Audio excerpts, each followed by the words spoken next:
जब कोई ताल्लुक अपनी मुद्दत मुकम्मल कर चुका होता है तो दो अफराद के दरमियान जो पहली चीज़ ख़त्म होती है वो है यकीन, एतमाद की फ़िज़ा।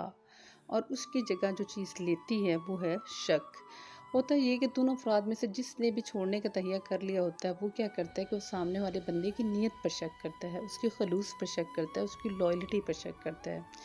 वो ऐसे से हथकंडे इस्तेमाल करता है कि सामने वाले बंदे को अपनी ही गलती रियलाइज़ होती है।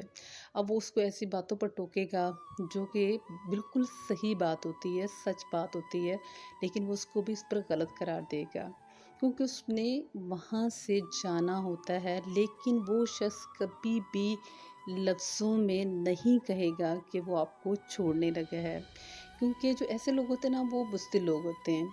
क्योंकि जो बुज़दिल लोग होते हैं वो कभी भी खुलकर मैदान में नहीं आते, वो हमेशा छुप कर वार करते हैं।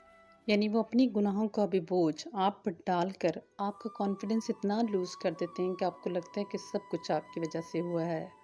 अब जब वो आपको छोड़ चुके होते हैं तो अब वो एक नए सफ़र के मुसाफिर बन चुके होते हैं।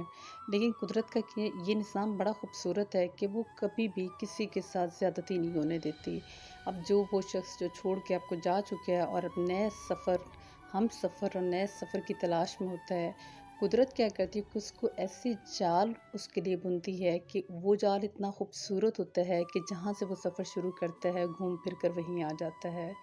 और यही उसके लिए उसको वो जो दायरा उसने खींचा होता है अपने लिए जिसमें वो घूम रहा होता है, उसके लिए इतना अट्रैक्शन का बायस होता है कि उसको लगता है कि उसकी पूरी दुनिया इससे ज़्यादा बेहतरीन सफ़र और हमसफ़र उसको नहीं मिल सकता।